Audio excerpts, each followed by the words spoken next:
Halo semua, kali ini saya akan membahas mengenai studi kasus perusahaan General Motors melalui perspektif studi kelayakan bisnis. Bahasan ini dibuat dalam rangka ujian tengah semester tahun 2024 di Universitas Cyber Asia. Sekilas mengenai General Motors atau yang kita singkat jadi JM. Jadi perusahaan ini didirikan pada tahun 1908 oleh William C. Durant di Flint, Michigan, Amerika Serikat. Dengan cepat, GM mengakuisisi berbagai produsen mobil, kala itu termasuk Buick, Cadillac, dan Oldsmobile. Pada saat ini, GM memiliki beberapa merek terkenal di Chevrolet, Cadillac, Buick, GMC, dan merek internasional seperti Holden atau Wuling. Perusahaan ini juga fokus pada pengembangan kendaraan listrik dan teknologi otonom.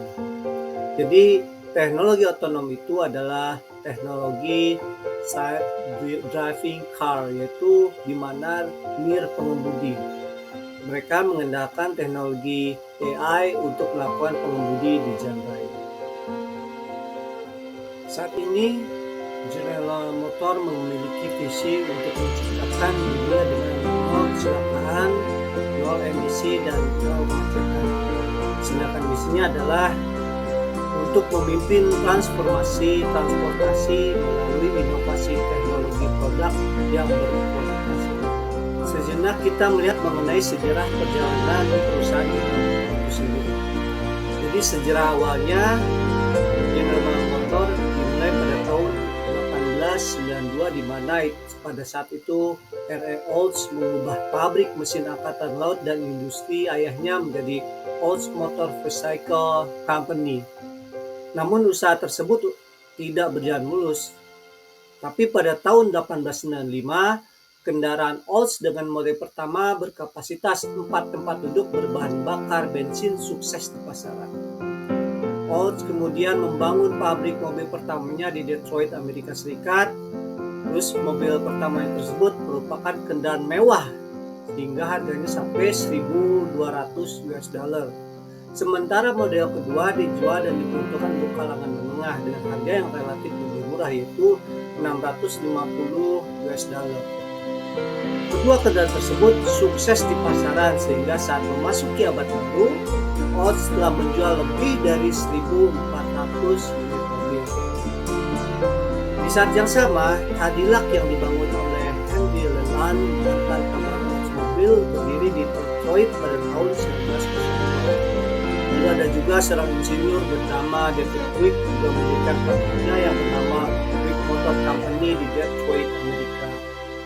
Hingga pada tahun 1903, pasar mengalami fluktuasi hebat dan beberapa perusahaan otomotif gulung tikar akibat masalah-masalah finansial yang berada di Amerika. Kondisi ini membuat sejumlah perusahaan otomotif sejenis membentuk sebuah konsorsium. William Durant, direktur utama Buick Motor, merupakan orang yang pertama mengusulkan penggabungan hal tersebut.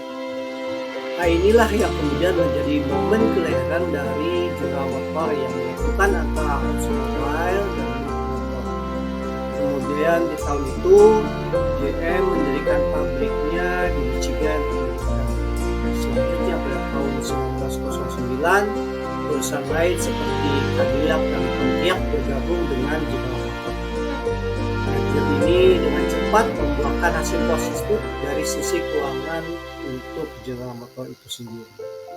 Pada awal abad 20 setelah Perang Dunia Kedua selesai, kejayaan General Motors mengalami puncaknya antara tahun 1950-an sampai dengan 1960-an. Mereka menguasai lebih dari 50% sampai dengan 60% pangsa pasar di Amerika. Namun kemudian pada tahun 70-an terjadi kebangkitan otomotif oleh produsen-produsen Eropa dan Jepang. Mereka menawarkan mobil-mobil dengan teknologi yang lebih baik, lebih efisien dalam penggunaan bahan bakar, namun dengan biaya produksi yang relatif lebih rendah. Hal ini menyebabkan persaingan yang lebih ketat di pasaran otomotif dunia. Produsen pesaing dari Jepang dan Eropa berhasil merebut sebagian besar dari pangsa pasar General Motors, terutama di daratan Asia dan Eropa. Hal inilah yang menyebabkan kemunduran yang sangat besar dan pukulan bagi General Motors. Kemudian pada awal tahun 90-an, perusahaan mengalami restrukturisasi secara radikal, penggantian manajemen. Hal ini dilakukan dengan cara pemangkasan tenaga kerja, melakukan efisiensi biaya terhadap unit-unit yang tidak diperlukan, dan penghapusan unit-unit kendaraan yang sudah ketinggalan dan tidak diperlukan termasuk Oldsmobile. Hal ini sedikit membantu karena GM kembali memperoleh pangsa pasarnya. Akan tetapi GM kembali ditempa masalah karena kekuatan dari para pesaing otomotif lainnya seperti misalnya ada Toyota dan Honda dari Jepang. GM yang mengelola jasa keuangan pada unit bisnisnya yang lain yaitu GMIC atau General Motors Acceptance Corporation terpaksa menjual 51% sahamnya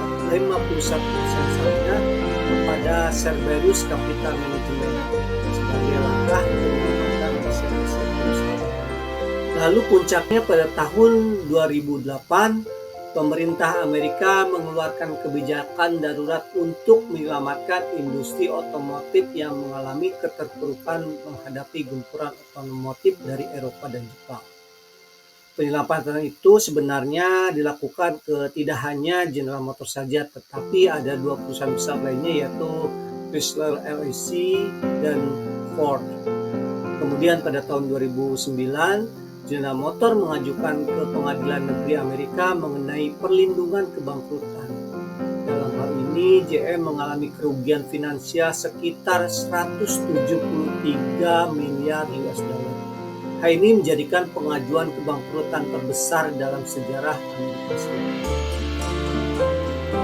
Setelah pasca pengajuan kebangkrutan itu, ada beberapa yang memang dilakukan dan memang sukses bagi pengembangan usaha General Motors. Yang pertama adalah restrukturisasi keuangan, di mana GM menerima dana talangan sebesar 50 miliar US dollar dari pemerintah Amerika dan Kanada untuk membiayai operasi dan restrukturisasi perusahaan. Sebagian dari utang dari perusahaan itu dihapuskan. Lalu yang kedua adalah perampingan operasional, di mana GM menutup beberapa pabrik, mengurangi jumlah merek yang diproduksi, dan memotong ribuan pekerjaan untuk mengurangi biaya operasional. Kemudian ada juga fokus pada hal baru, di mana GM mulai fokus pada inovasi teknologi, termasuk pengembangan kendaraan listrik dan teknologi otonom seperti Chevrolet, Ford, dan Ford. Di pasaran internasional, mereka menggunakan yang namanya kendaraan leasing yang sekarang memang cukup dikenal juga di Indonesia. Adanya pencapaian profitabilitas pada tahun-tahun berikutnya, GM berhasil kembali ke jalur profitabilitas dengan laba yang stabil dan peningkatan penjualan di pasar. Kebangkrutan General Motors pada tahun 2009 disebabkan oleh kombinasi masalah manajemen, pasar, dan keuangan. Dari sudut pandang SDM, situasi ini diperburuk oleh kurangnya kepemimpinan adaptif dan budaya perusahaan yang menolak perubahan. Dari segi pasar dan pemasaran, GM kalah total dengan inovasi pabrikan asing dan tidak mampu memenuhi permintaan pasar. Sedangkan dari sisi finansial, krisis likuiditas dan tingginya utang menjadi faktor utama. Jadi di sini saya akan menjelaskan tentang segi-segi dari SDM-nya, dari pasar dan pemasarannya, dan juga dari finansial. Jika kita melihat dari segi SDM, dalam hal manajerial, manajemen GM tidak cukup adaptif dalam merespon perubahan pasar dan persaingan global. Manajemen begitu lambat dalam merespon persaingan di pasaran-pasaran otomotif sehingga keputusan strategis menjadi efektif. Manajemen juga tidak mendorong timnya untuk melakukan inovasi yang mutakhir seperti efisiensi, penggunaan bahan bakar, dan penggunaan teknologi yang terbarukan. Hal ini menyebabkan JM jauh tertinggal dari pesaing-pesaingnya dalam bidang tersebut. Hal ini dikuatkan juga dengan budaya perusahaan yang cenderung resisten terhadap perubahan yang kemudian menghambat karyawannya dalam perubahan yang positif demi kemajuan perusahaan. Kurangnya manajemen yang efektif dan adaptif serta budaya perusahaan yang tidak mendukung perubahan menunjukkan bahwa kelayakan organisasi ini sangat tinggi. Jika dilihat dari pasar dan pemasaran, maka General Motors gagal bersaing dengan produsen mobil asing, terutama dari Jepang dan Eropa, yang memang menawarkan produk yang lebih efisien dan inovatif, sehingga menyebabkan kehilangan pangsa pasar. Ini merupakan kesalahan strategi pemasaran di mana produk General Motors tidak sesuai dengan permintaan pasar yang semakin menginginkan kendaraan yang lebih hemat energi maupun ramah terhadap lingkungan. Pemasaran yang kurang efektif menyebabkan penurunan pangsa pasar. Dapat disimpulkan dari analisis pasar yang tidak akurat dan strategi pemasaran yang tidak efektif menunjukkan bahwa General Motors gagal dalam mengidentifikasi dan memenuhi kebutuhan pasar, mengakibatkan kelayakan pasar yang rendah. Dari sisi finansial, terjadi krisis likuidasi, diantaranya karena General Motors menghadapi biaya operasional yang sangat tinggi, termasuk biaya tenaga kerja yang besar akibat perjanjian dengan serikat pekerja yang memberatkan perusahaan. Selain itu, beban hutang yang tinggi menyebabkan perusahaan kesulitan untuk menutupi biaya operasional dan membayar hutang. Di sisi lain, penurunan penjualan global semakin memperparah masalah finansial bagi perusahaan.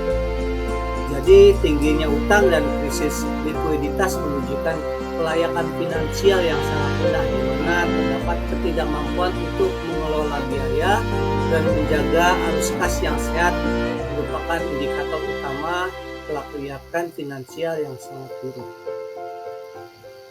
Kesimpulan yang bisa saya ambil adalah bahwa kebangkrutan General Motors pada tahun 2009 akibat dari kombinasi masalah manajerial, masalah pasar, dan masalah finansial. Dari sisi SDM, kepemimpinan yang kurang adaptif dan budaya perusahaan yang resisten terhadap perubahan menghambat inovasi dan produktivitas. Sedangkan dilihat dari perspektif pasar dan pemasaran, General Motors gagal bersaing dengan produsen asing yang lebih inovatif dan tidak mampu memenuhi permintaan konsumen akan kendaraan yang lebih efisien dan ramah lingkungan. Sedangkan kalau kita lihat dari segi finansial, General Motors menghadapi krisis likuiditas dan utang yang membengkak yang diperparah oleh biaya operasional yang tinggi dan penurunan penjualan. Sekian presentasi yang saya sampaikan.